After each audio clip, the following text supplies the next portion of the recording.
And now, from beyond our dimension, this is the JeffMara podcast. Here's Jeff. My guest is Paul Vidal, who not only had a close encounter with an ET, but also sustained leg injuries as well. Paul, thank you for joining me and welcome. Jeff, thank you for having me on the show. Very happy to be here. Well, we are excited to have you, Paul. And if you don't mind, can you take us through that encounter and how it all played out? Sure. So, would you like me to start with the encounter where I sustained these leg injuries, or?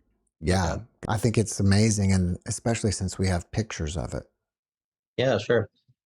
So, it's actually a series of encounters that happened back in 2021.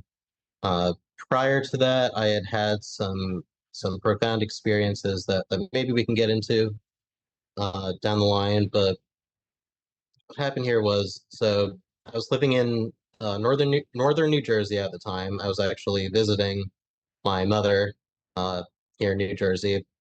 I'd been living in California. I was home for the holidays. It was early February, and there was about 3.5 feet of snow outside. And I had essentially like a week or two of a whole bunch of very anomalous activity, you could say, characterized by what you might call gray aliens, small grays or something. And to run through it quickly, I woke up one night, first week of February, and I saw standing by my bed. This was the middle of the night. I just saw the silhouette of what by all accounts appeared to be a small gray. I couldn't make out any of its features at this moment, but it just had that typical shape, a very large bulbous head, very small, frail kind of being, and it was just standing there. It didn't appear to be doing anything. I had a fear reaction to it. I was just kind of like, oh, what's going on here? And I don't know what happened after that. I don't recall anything except that I kind of snapped out of it, woke up a few hours later, and tried to chalk it up as a dream, nightmare, or maybe sleep paralysis. At the time, I was still actually fairly skeptical about a lot of paranormal subjects, whatever you want to call it, even my own experiences. I had had several experiences before this, but so there was just a part of my brain, something that was ingrained into me, maybe as a child or whatever. There's something ingrained into me that did not want to believe that this stuff was real, or even if it was real, I didn't want to believe that it was happening to me. I felt like that was just one step too far. This couldn't be happening to me. So in that instance, I still wrote it off.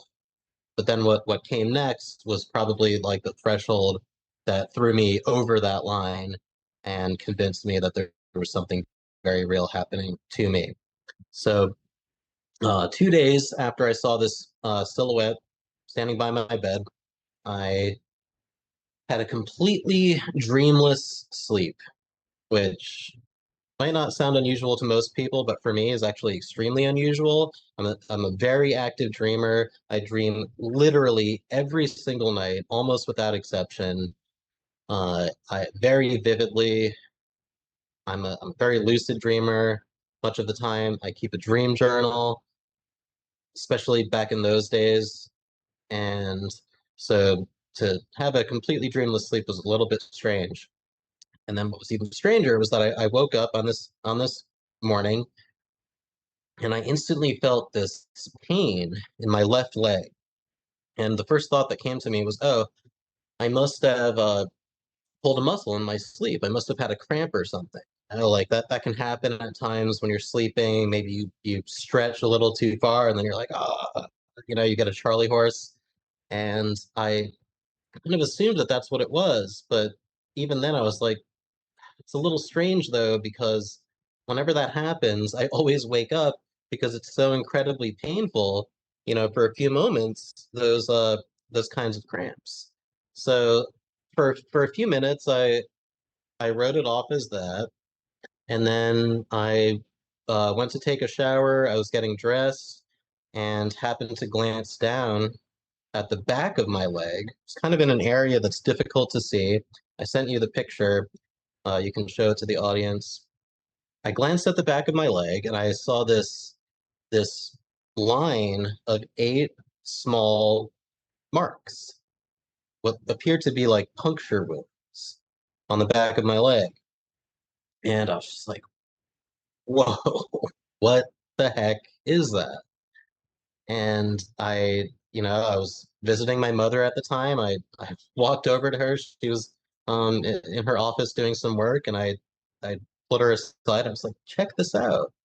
She was familiar with this subject at this point, and was familiar with my experiences, and she had no idea what to make of it either. And so I just got to thinking, and just to give some context, the pain that I woke up with that morning before I saw the marks, it was not like your typical pain that you get from pulling a muscle.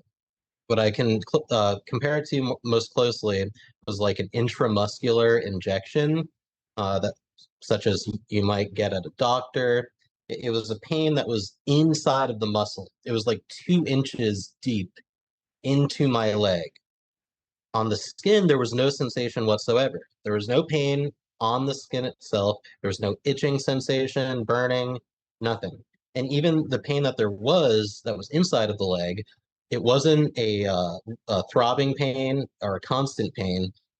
I would only feel it when I would flex the muscle. So in other words, when I would stand up, when I would take a step in a certain way, it would create this pain.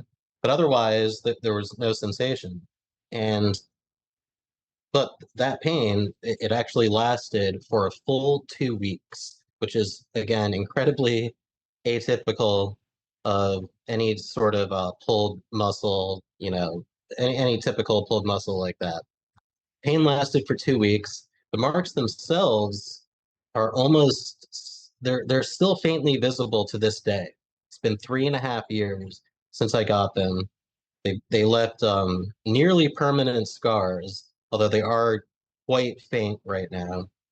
They were very visible for about 2 years, and all of that again is very unusual.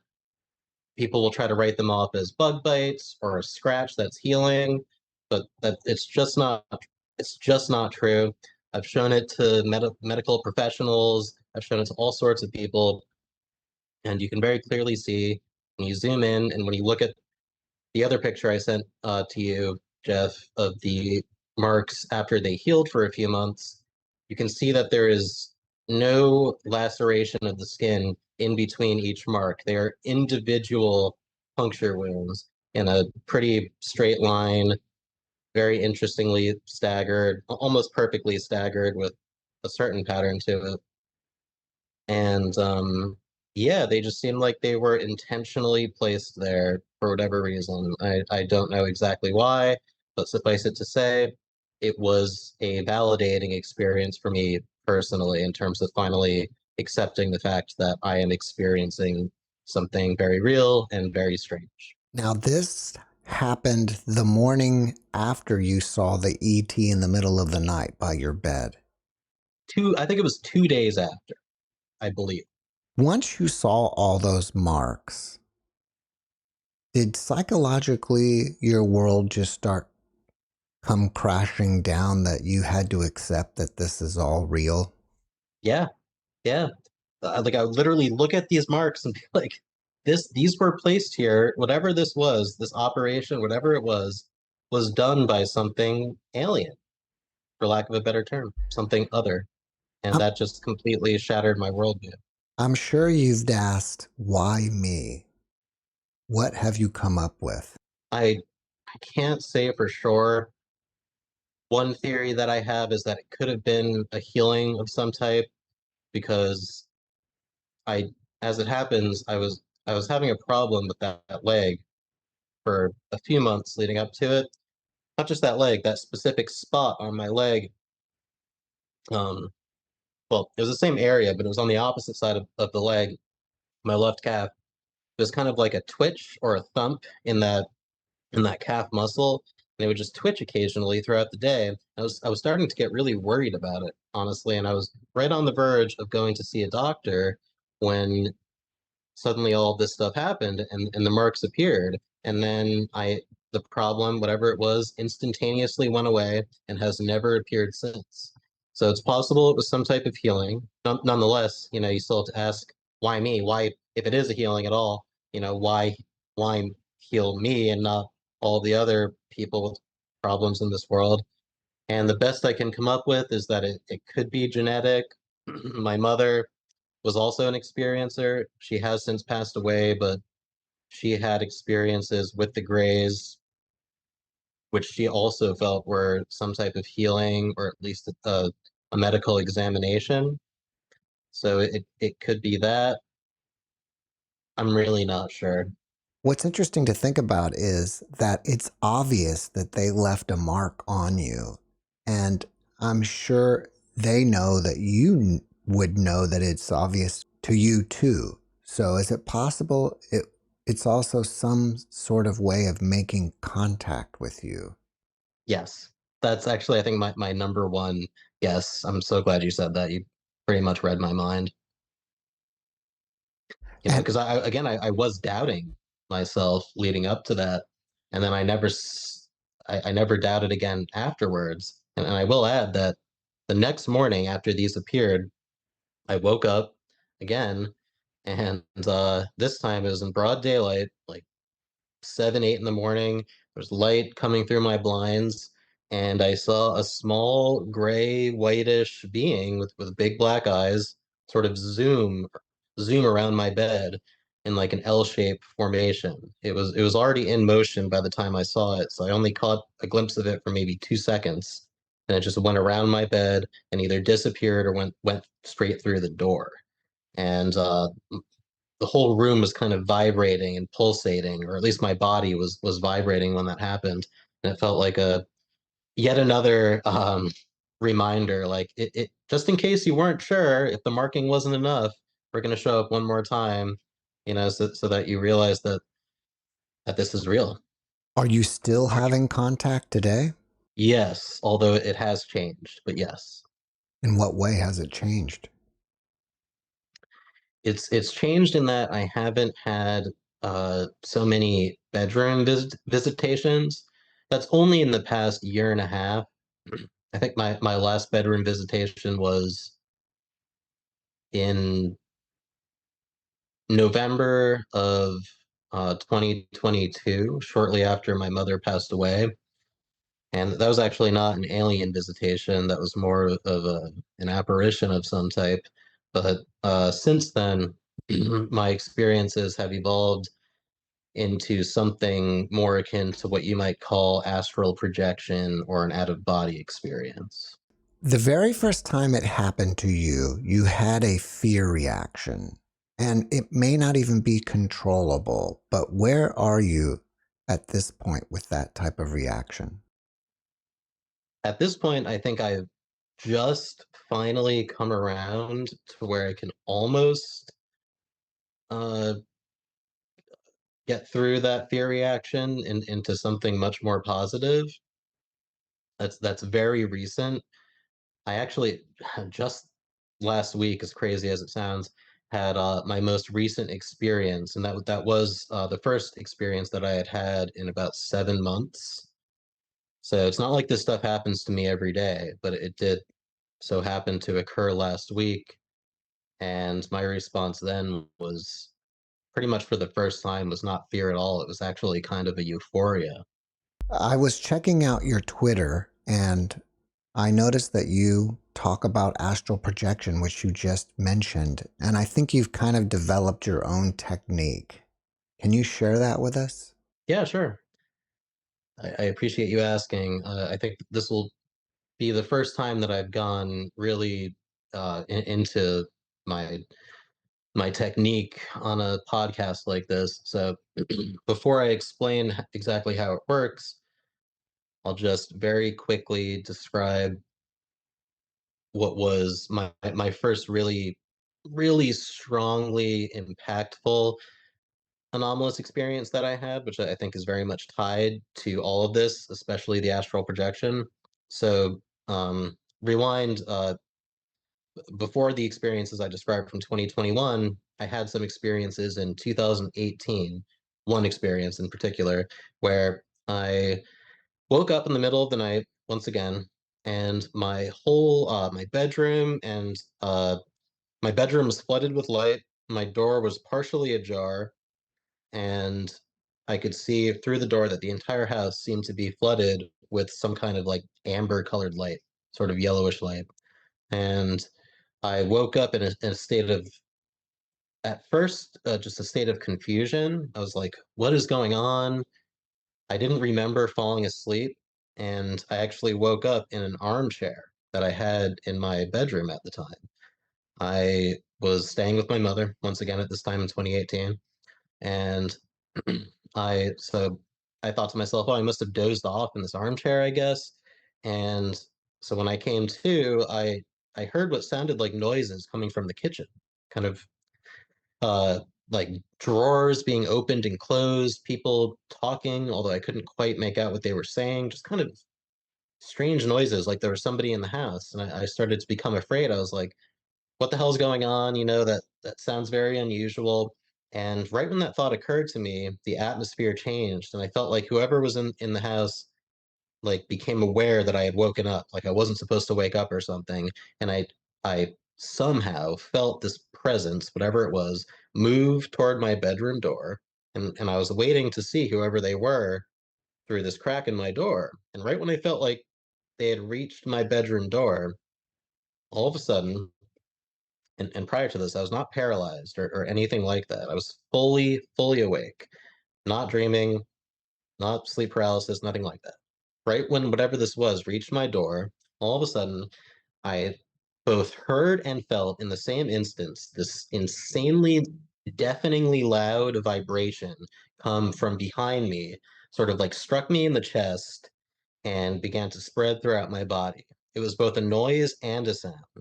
It sounded kind of like a generator kicking on, or some kind of machine like thrumming, where it was like whoomp, whoomp, whoomp, whoomp, whoomp, whoomp, whoomp, whoomp, whoomp, whoomp, whoomp, and it just got louder and louder, more and more intense, spread throughout all of my limbs, and the best I can explain it is that it felt like every molecule in my body was vibrating individually, and I could somehow feel each of these molecules vibrating. And as this noise that was literally as if there was a helicopter right next to my ear, it was that loud, like impossibly loud, loud enough to wake up the entire town, but it was somehow like inside of my head. As it reached my head, I saw a sort of black static fill my vision, and then I totally lost consciousness. And as this was happening, I felt the deepest fear I've ever felt in my entire life. I thought I was either dying or being abducted by aliens. So those were the two thoughts that occurred to me for whatever reason. This was 2018.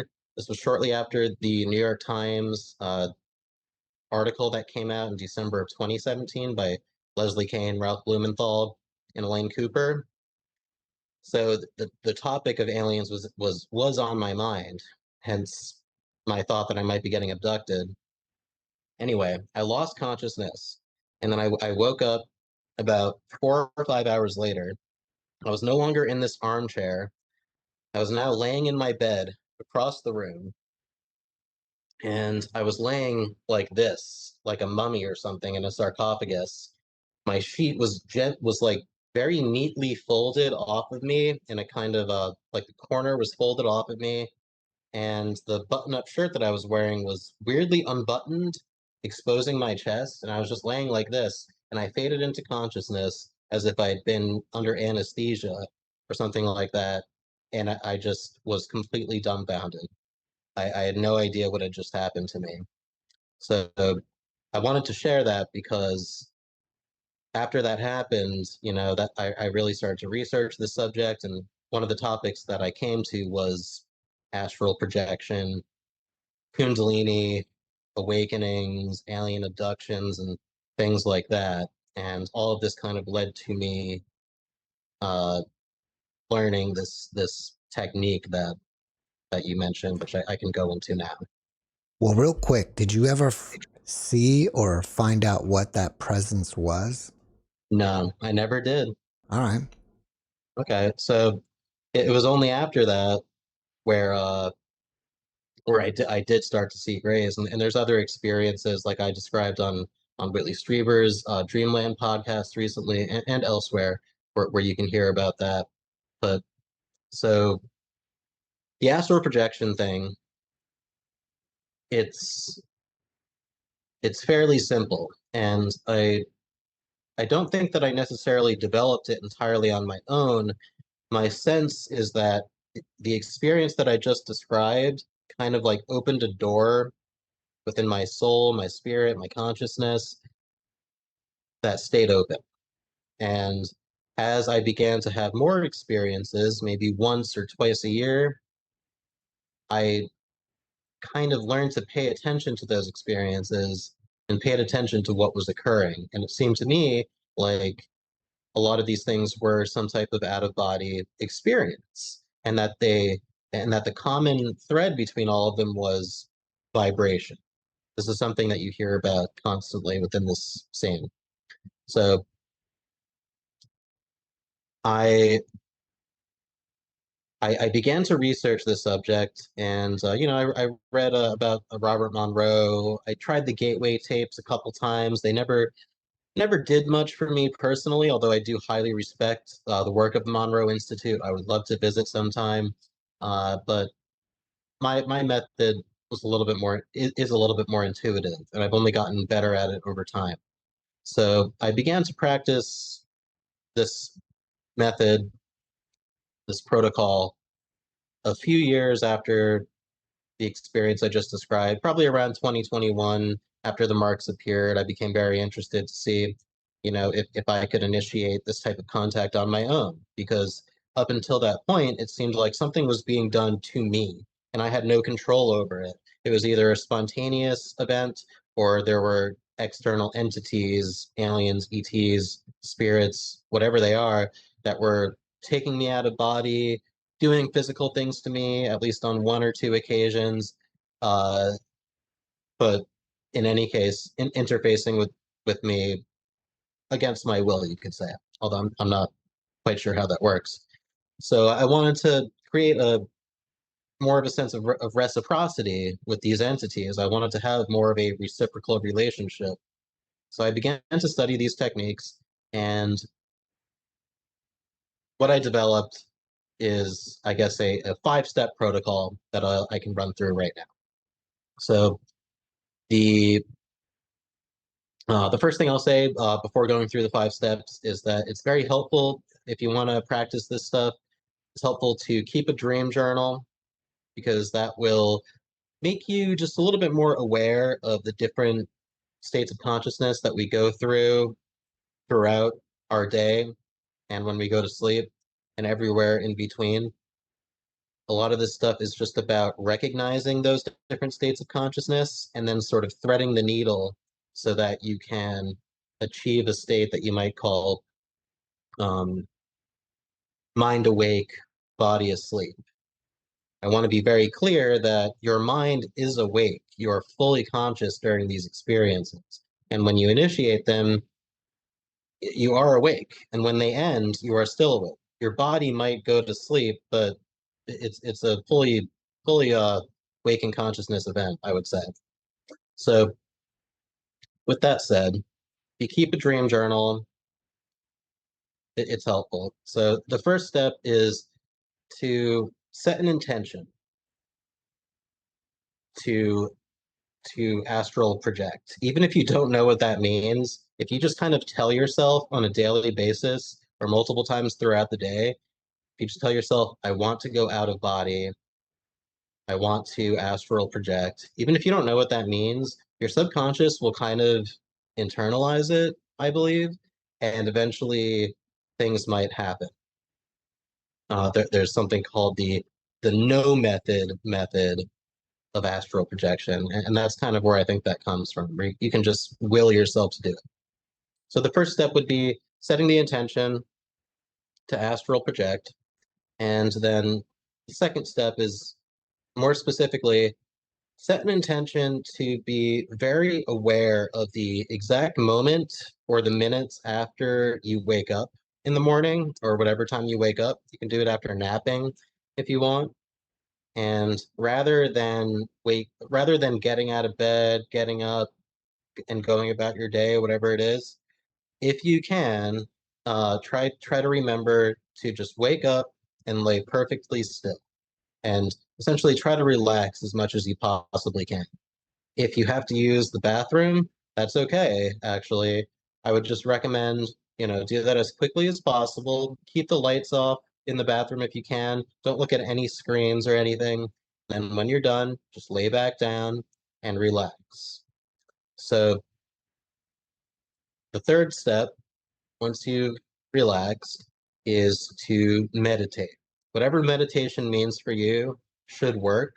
For me, I will simply focus on my breath, which means focusing on the moment of inhalation from start to finish. So put all of your attention on that, and then the moment of exhalation from start to finish. And then just rinse and repeat that. Just focus on the inhale and the exhale. If you want, you could add a mantra. The Monroe Institute famously recommends saying, mind awake, body asleep. Mind awake, body asleep. You can even just say in, out. You can do an Om meditation. You can do whatever you want, as long as you're trying to get into that meditative, thought-free state of mind. So if all of that goes according to plan, of course, it helps if you have a meditation practice already, although you don't need to be very practiced. If all that goes well, step 4 of 5, you will start to enter what's called the vibratory state. That's what most people in the so-called astral projection community refer to it as, the vibratory state, which is exactly what it sounds like. You will feel some type of sensation going throughout your body. It does vary from person to person. It'll change throughout your practice, but generally speaking, it's a sensation of vibration. And some people think that sensation is your body going to sleep. There's probably more to it, I think. I think part of it is your consciousness being tuned to a different frequency, but leave it at that for now. And the only thing that I'll add to step 4 is kind of a tip, a bonus tip, a very helpful thing that I've recognized that I actually came to on my own is, as strange as it sounds, if you can squeeze or tense your inner ear muscle, it's called the tensor tympani muscle, Tensor Tympani. Look this up on Wikipedia. If you're able to flex that muscle, and if you do it while you're meditating in this vibratory state, for some reason, I don't know the science behind it. I hope that this can get studied someday. It actually helps you go out of body, or whatever you want to call it. And this isn't just me. You don't have to take my word for it. Once I discovered this, I actually went online into the astral community and found that many other people had independently discovered this exact same thing.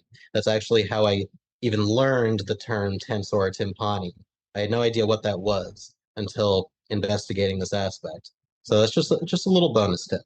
On the step of focusing on your breath, do you just be aware of your breath, or are you actually controlling your breath? Like, okay, breathe in for 5 seconds, hold it for 5 seconds, and exhale for 5 seconds, or whatever that may be. Or like I said previously, are you just kind of monitoring your breath and being aware of it? I would say it's more the controlling, Okay. And then second, but go ahead. well, the awareness I think goes hand in hand. Also, when you're talking about flexing that inner ear muscle, How do you know you're flexing it? Like, how do you It's one of understand those that you're things where doing it right? you know it when you see it. So like I'll do it right now. Obviously you won't see anything, but for me it helps to close my eyes. I should have added that I think I can only do this with my eyes closed, this protocol, so you should probably close your eyes if you're doing it. I don't think it can work with your eyes open. Um, and for some reason, closing your eyes helps with the flexing of that muscle. But how do you know if you're doing it? It is a physical sensation, and it's kind of sounds like a rushing noise, sort of like a, I don't know, when I was a kid, they would say, "Oh, hold a seashell up to your ear and you can hear the ocean," you Hmm. know? Apparently, according to Google, something like 25% of the population is only able to flex this muscle. I feel like it's much more. Like pretty much everybody I've talked to is able to do it. Um, it's just easier for some people than it is others. It's not a necessary uh it's not a necessary step by any means. It just helps a lot. So yeah, it's really hard to explain how to do it. It's something kind of like wiggling your ears, but if you can do it, uh, you know. And I guess like yeah, I could try to go into more detail, but I think I may be doing it right. When I do it, I kind of hear like a low level, almost like rumbling in my ears or something, like a mhm, faint rumbling. that's exactly it. Okay. There's actually there's a whole Reddit forum devoted specifically to this ear muscle, and the name of the forum is Ear Rumblers Unite. So that should tell you something. If you're hearing that rumbling, you're doing it correctly. What is your definition of astral projection? And is it the same thing as an out of body experience? It's a great question. So I'll answer the second one first. My definition of an out of body experience, it's just my definition, is more is not necessarily what I'm describing here. It's more akin to when somebody has a near death experience or a trauma induced out of body experience. Like, let's say you die on the operating table or you get into a car accident, something of that nature, like many of the guests that you've had on your podcast, and you just get, kind of tossed out of your body, and you're seemingly still existing within this same plane of existence where you and I are talking right now, Jeff. And if you're in a hospital, for example, you might overhear the conversation going on between the doctors and the nurses.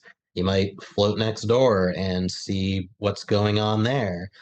You can also encounter spirits, according to the literature, and all sorts of entities like that, which kind of, I think, blurs the lines. But I would call that at least a classical out of body experience. Now, astral projection, on the other hand, I think can encompass out of body experiences. It can lead to what I've just described. It's kind of like one of those things where all squares are rectangles, but not all rectangles are squares, something to that effect. Um, but I think that astral projection, which is really just a term of convenience, I think we should try to elevate our language when it comes to these things. But for me, it's again, it can lead to like floating out of your body. It absolutely can, and you can turn around and see your body laying there in the bed, stuff like that. But it can also be other things. You can go to other planes of existence, heavenly realms, hellish realms, voids.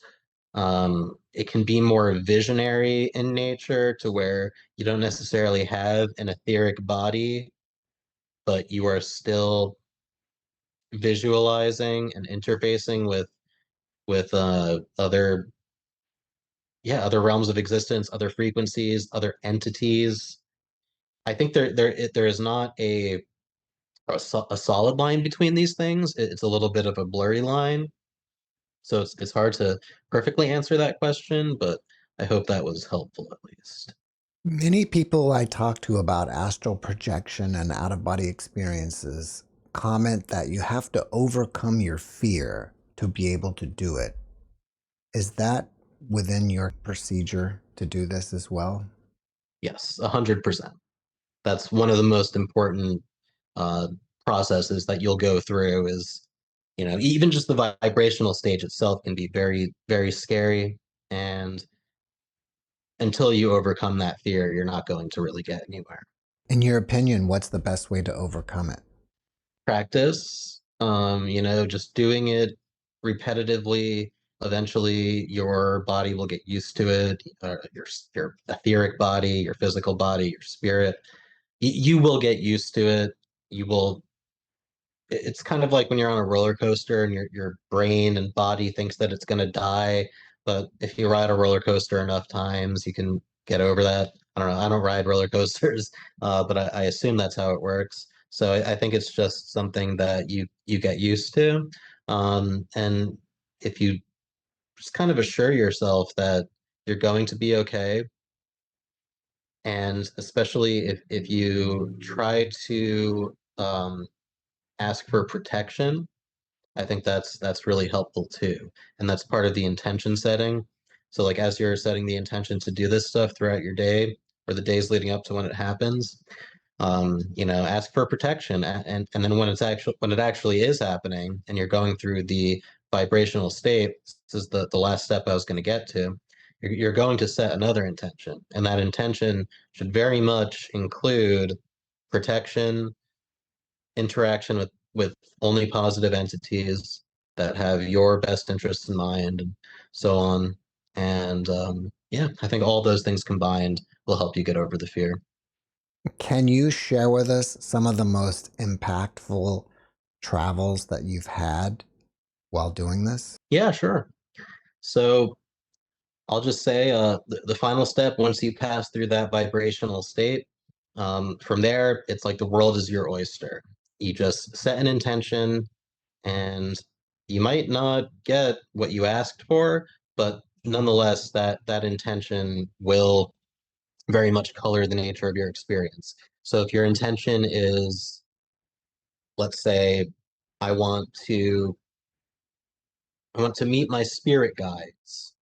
You don't even have to know what a spirit guide is or what that means. But if you set that intention, something akin to that might occur. It might not be what you expect, but it will occur. Or I want to encounter ETs. I want to encounter the spirit of my deceased loved one. It can be literally anything. Um, that's kind of the final step. And I guess the most important intention that you should set during that vibrational phase is I want to leave my body. I want to go somewhere, whether however it is that you leave your body.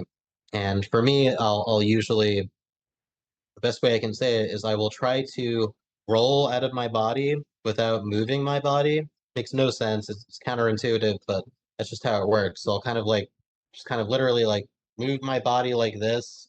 And then often I'll just go like kerplunk onto my floor and I'll think to myself, like, gosh darn it, I just literally rolled out of bed like an idiot, and I'll try to get back into bed only to realize that I didn't go anywhere at all, and that in fact I had just left my body, and it was that realistic that I thought I had fallen out of bed or something. And likewise, you can set the intention to float out of your body and sit up out of your body, different things like that. So to answer your question though, what are some of my most interesting or profound experiences? Well, the first time that I was able to do it really successfully, where I got out of my body and I was able to leave the room, I didn't find myself trapped. Like the first few times, I would kind of bob up against the ceiling. I couldn't pass through the ceiling. I'd get stuck. Eventually, I learned to move through walls. All of this stuff is done through intent. Whereas like in the physical world, you kind of just do stuff naturally. In the astral realm, you kind of have to tell yourself to do it. So you have to be like, I want to pass through this wall. I want to see clearly. I want to do this. Once I learned to do that, I left my room and my apartment in LA at the time. That's where I first learned to do it. I left my apartment and I found myself floating above the LA, floating above the city of LA. LA was sprawling out beneath me. I floated up into the sky, started zooming through space, and eventually found myself in a dark room somewhere. And in this room, I heard these kind of clicking noises, and then in front of me appeared a a praying mantis entity of some type, like an ET of the variety that a lot of people describe. These mantids. Its face appeared very close to me, and I didn't feel any fear for some reason, no fear at all in that moment. And I just remember thinking in my head, what am I doing here? And then I heard in response this very friendly voice from this mantis. It was a male voice, and it said, I'm sorry. The first thought that I had was, hello?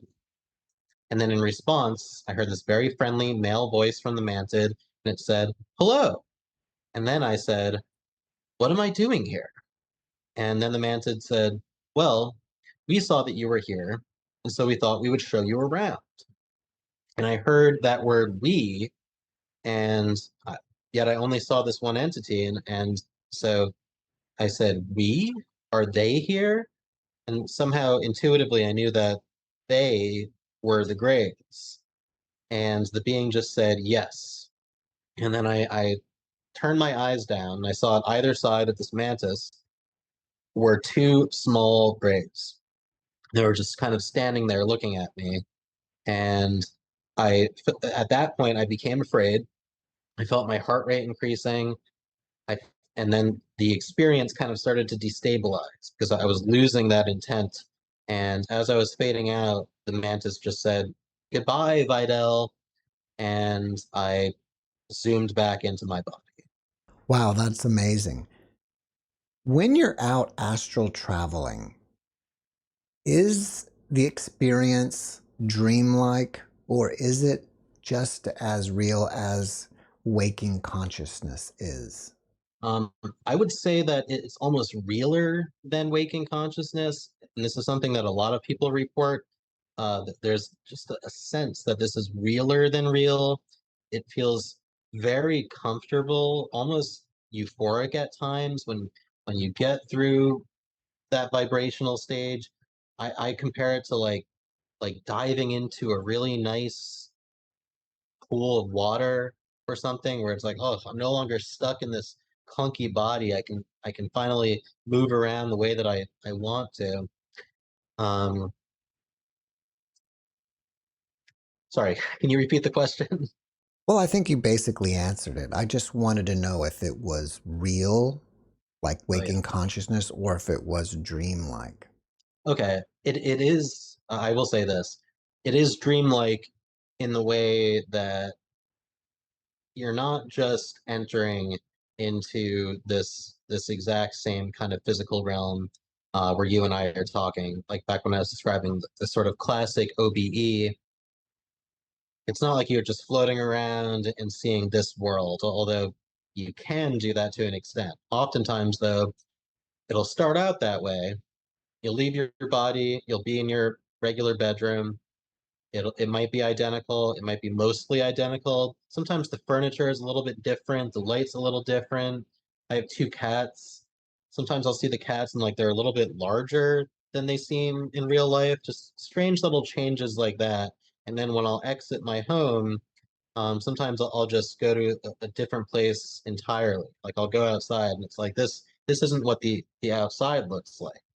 Now that makes it sound like it's just a dream, but the thing that's really hard to get across about astral travel is that it is it is neither a dream nor is it the same as your waking state of consciousness. It's something else that is both entirely different, but also encompasses those. It's almost like instead of like if your consciousness is a radio, and that radio is typically tuned to two stations, the waking life station and the dream station.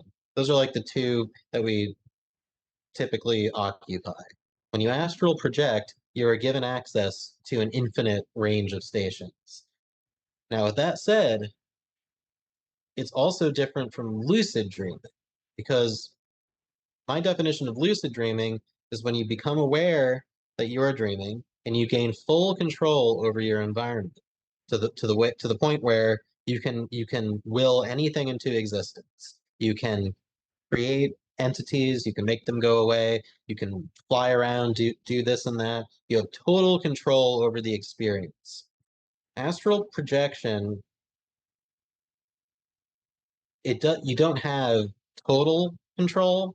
It's almost like you're plopped into, it's like you have partial control. You can set intentions, but you're plopped into like a video game almost, where there are rules and there are entities that seemingly have a will of their own. And like, I'll share another one of my most profound experiences to give you an idea. So I exited my body. I went outside. Instead of I was living in California. Instead of finding myself in LA, I set the intention actually to visit my deceased mother. And so when I went outside, I found myself in kind of like a green pasture, some type. It's kind of vaguely heavenly. Hello to my cat. I found myself in this kind of heavenly green pasture, and I continued to set the intention, and eventually my vision was overcome with this white light, this golden white light, and I heard this loud om noise, almost like a Gregorian chant, this kind of just like om noise, and this golden light was covering me, and then I saw what I can only describe as like an angel of some type appear before me, and it was like a knight in shining armor, had a cloak, a helmet on. I couldn't see its face. Didn't have wings or anything, just a cloak. It felt angelic somehow. It felt very stern. Um, it came up to me. It took my etheric body, literally like threw me over its shoulder somehow, transported me back to this green pasture, and then once again transported me back to my bedroom, took my body, laid it back in my bed, stood over my bed for a moment, and then poked me directly in my heart. At which point I woke up into sleep paralysis, and my whole body was kind of buzzing with this vibration for about 20 or 30 seconds. It was almost like my spirit had strayed too far, and this being was just like, hey now, go back, chill, and I don't know why it poked me in the heart, maybe to remind me of something, but yeah, I hope that gives some idea of the the nature of it to where you have a measure of control, but you also don't. You had ETs enter your bedroom. How, we don't know. And then you encountered the Greys while astral traveling. So does that make you think that these ETs really exist most of the time in another realm and not ours? Yes, I would call them trans-physical entities. I think they exist part-time in another realm or multiple other realms, and then when they choose to, they can manifest physically in this realm.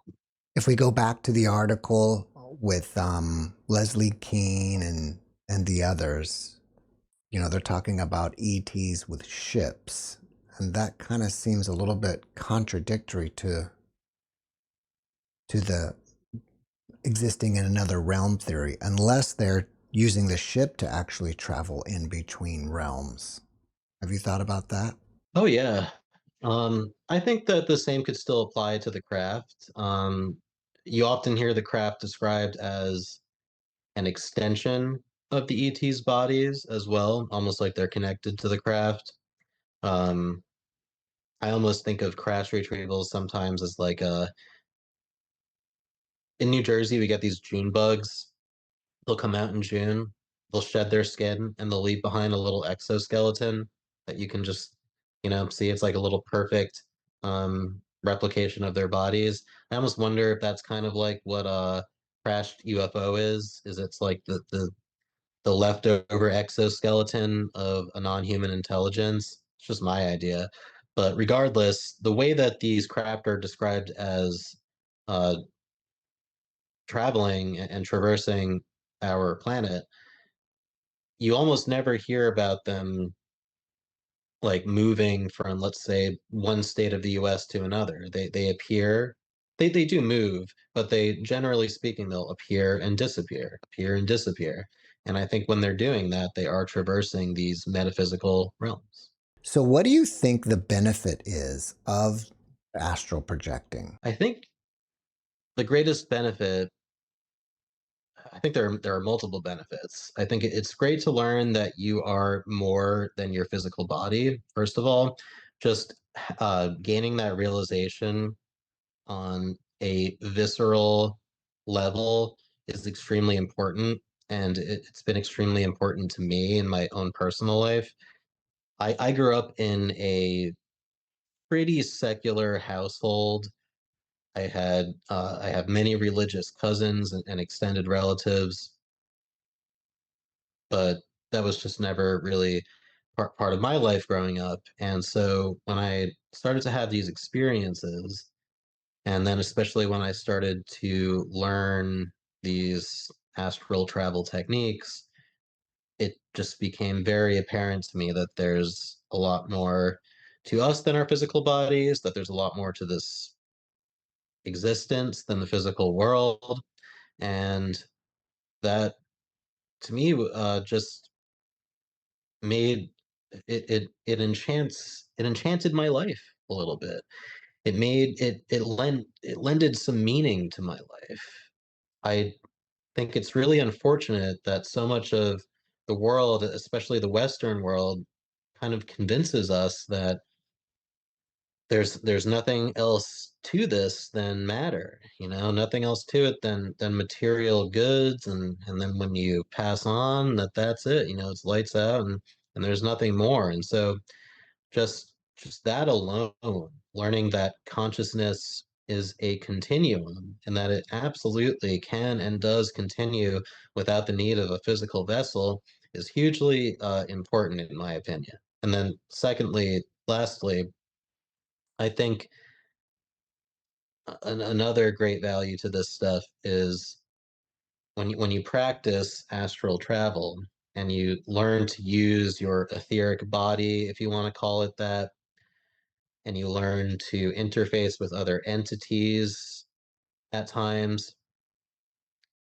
it provides certain benefits, such as, well, I'd like to think that when I finally pass on and leave this body, that this stuff is a preparation for death. And this is something that a lot of ancient wisdom traditions say, that within Buddhism, for example, they say that meditation is practice for death. And so that when you do die, especially if it's in like a very confusing manner, if you lose your wits before you go, as is often the case, or you pass on very suddenly, you want to the best of your ability, have an understanding of these things so that you can have more of a smooth transition to whatever comes next. But now that's just my opinion. And then finally, there are disincarnate entities out there. There are metaphysical, transphysical entities, as I call them. And so learning this stuff, it doesn't just protect you from possible negative entities.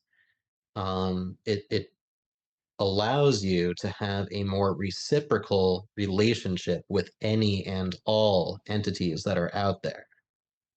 I think those are the three big benefits. Do you think that ETs want to be our friends and they're waiting for us to wake up? I think some of them, yes. I can't speak in a generalization when it comes to these things, but I do believe that some ETs, non-human intelligences, are definitely trying to, I think they're actively trying to wake us up, if not waiting. And in my case, I think that I was kind of woken up by them for some reason. I think that I was almost taught these methods that hopefully I've succeeded in getting across to some extent. Not that there's anything special about me, but um, yeah, and I think that they are actively waking up people across the world. It's almost like a door knocking campaign saying like, hello, um, maybe snap out of this hypnotic state of being fixated on matter for a minute and realize that there's so much more to this cosmos than meets the eye. While you were astral traveling, did you ever see your cats? And did they ever recognize you? Uh, I believe so, yes. Yeah, there was one occasion in particular where I left my body, I turned around, I saw my body laying on the couch. I had a very just like a nice grin on my face for some reason.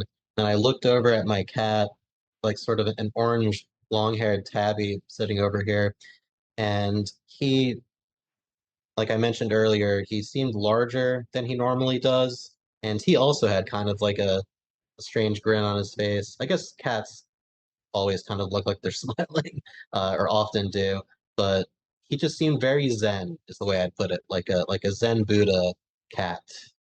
I don't know if he like recognized me in the way where it's like, oh, here's the astral body of my human, but he was definitely there and present. Well, after watching this podcast, people may want to reach out to you and ask you questions. Are you open to that? Yeah, definitely. What's the best way to contact you? I am on Facebook. It's just Paul Vidal. You can find me there. I'm also on Twitter. My handle is Delta, DELTA underscore Wave Rider, all one word, Wave Rider, Delta Wave Rider. And yeah, yeah, feel free to give me a follow, send me a DM.